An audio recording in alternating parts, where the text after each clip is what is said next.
Self-respect. To respect anyone else, you must first respect yourself. And this has been kind of crucial to the work I'm doing. And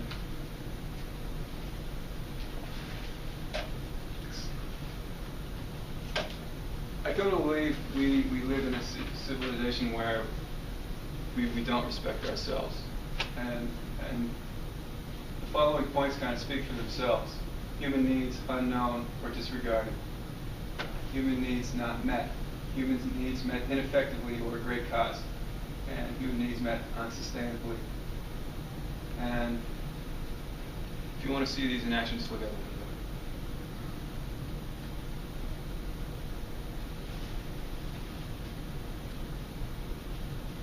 I think a lot of us are waiting for these top two scenarios. We know we live in a broken system. There's the peak oil perspective. We speculate about the collapse of industrial civilization. Industrial civilization has already failed. And I think millions of stressed, depressed and unhealthy people are proof enough of that. It's already failed. We'll talk about that.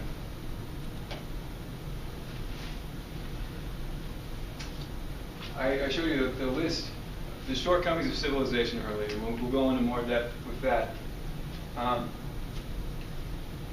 We've only recently started to understand some of our basic health requirements as creatures.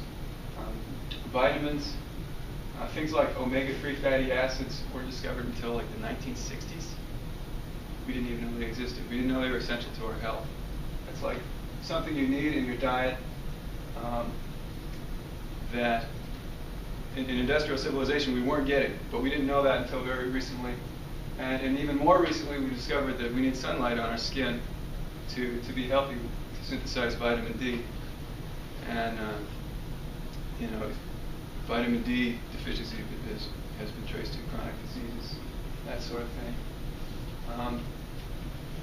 There's the things that we're not getting, and then the things that we have that we really don't need, like the toxins, heavy metals, asbestos, PCBs.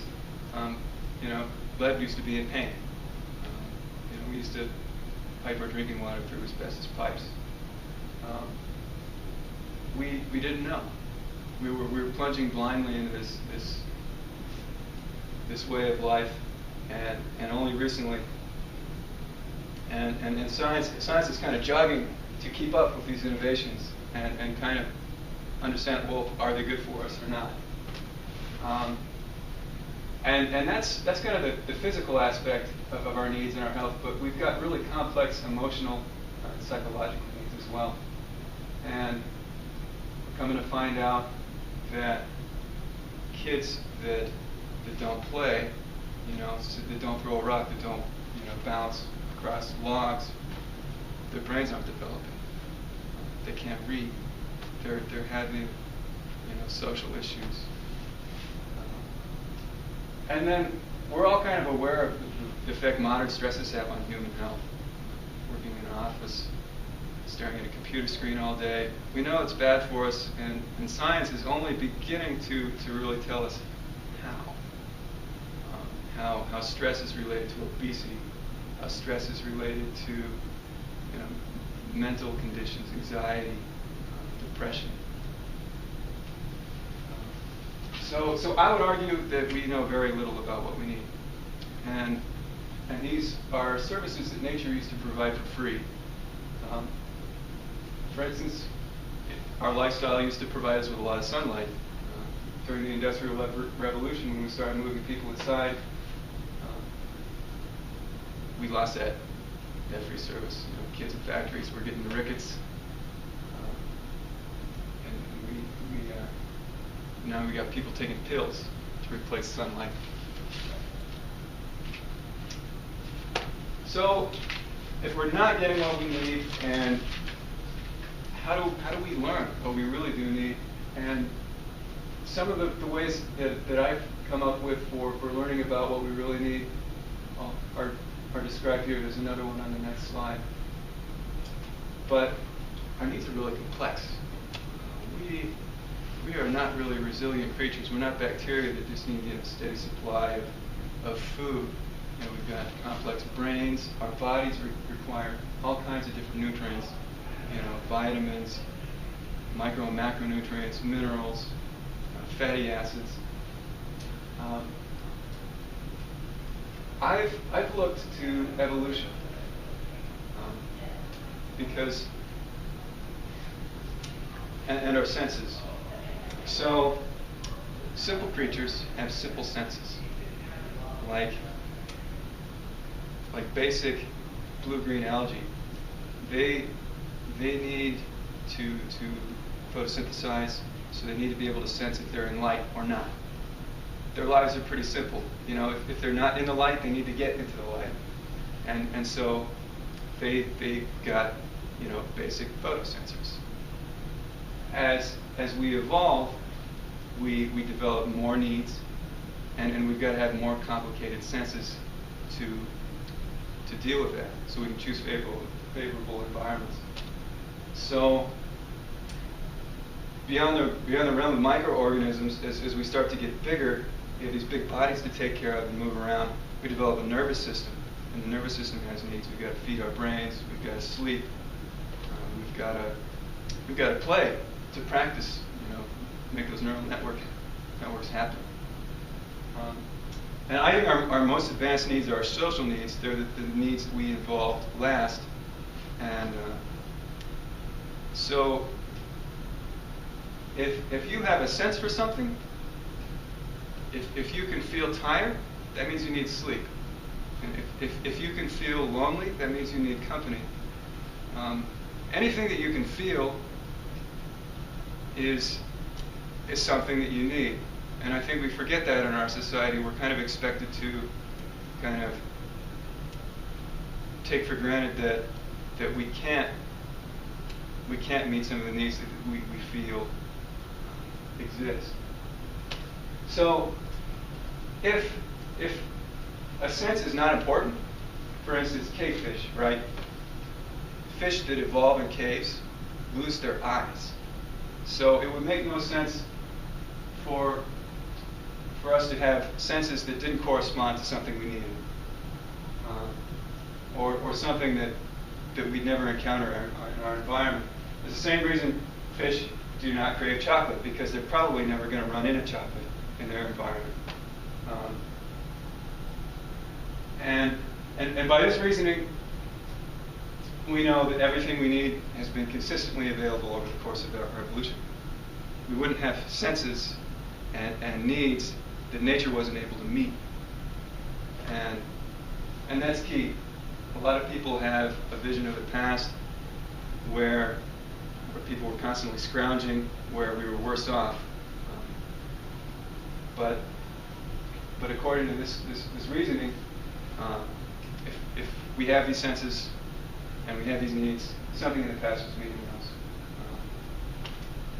And that environment that met our needs, that our senses are tuned to, is the Pleistocene, commonly known as Ice Age. Let's talk about our Pleistocene. I call it home. Stone tool using ancestors date back 2.5 million years. That's a long time that we've been using tools. These weren't our species. This was Homo habilis, who made very simple cobble choppers, no simpler than this, where they would just take flakes off of a stone and make kind of a chopper they could use for butchering animals. But stone tools weren't the first tools. Chimpanzees make tools, and we diverged from their line many more millions of years ago. Hunting and gathering eclipses farming. Farming's been around for 10,000 years, and industry is only 200 years old. It's a pretty recent experiment. If you compare that to 2.5 million years, and that could be hard to imagine, but Jared Diamond summed it up this way. If the human existence is a clock, and each hour is 100,000 years, we've been hunter-gatherers all the way up until 1154. that's a long period of time. And that's the existence that we evolved to take advantage of. And they're not gone yet. A few hunter-gatherer groups survive to this day. These guys are Hazda. They live in kind of a savanna country in Africa, hunting big game. Another group that kind of clings to existence is the Bushmen in the Kalahari, and also known as the San. And there are Inuits and people in Australia that are hunter-gatherers too. I want to stress that our diet, environmental, and social structure were very, very different. So much so that I think we have a hard time wrapping our heads around that. Have you ever heard of Dunbar's number? It's the maximum amount of people that we are evolved to deal with. They've done studies where they ask, for instance, how many people are you comfortable asking a favor of? And people come up with about 200, usually. 200 people that they're comfortable asking a favor of. And they think that's because we used to live in groups that kind of maxed out at about 200. And, you know, we kind of tuned our brains to working in very particular social situations.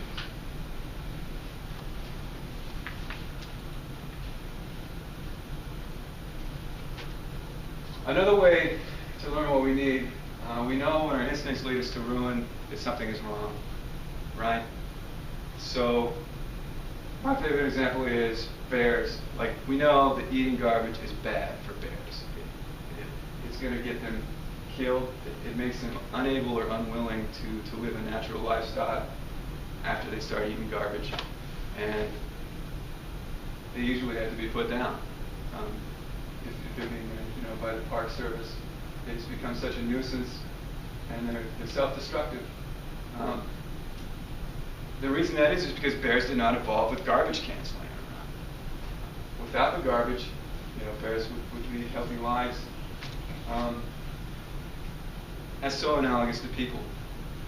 The same things that are plaguing bears who eat garbage are plaguing people who eat junk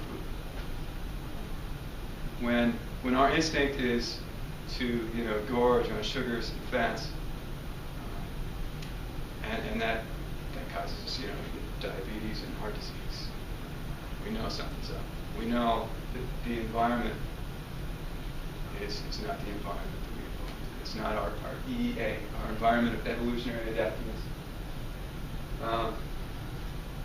So we don't show ourselves the respect that we presently show the wildlife. We're keeping the garbage away from the bears. Why don't we keep the McDonald's away from the people too? We know about the physical things that go on with the bear. Think about the mental things that go on when we take that bear out of its habitat. Same things happen to us. Another way to better understand what we need is to study the deep past. We need to study hunter-gatherers. We need to study the Pleistocene. Daniel Quinn, the author of Ishmael, calls it the Great Remembering. And past several decades, we are starting to understand that there is a prehistory. Anthropology, archaeology are telling us about what happened before 1154. How we spent most of our time on this planet. And it's a really neat time to be alive.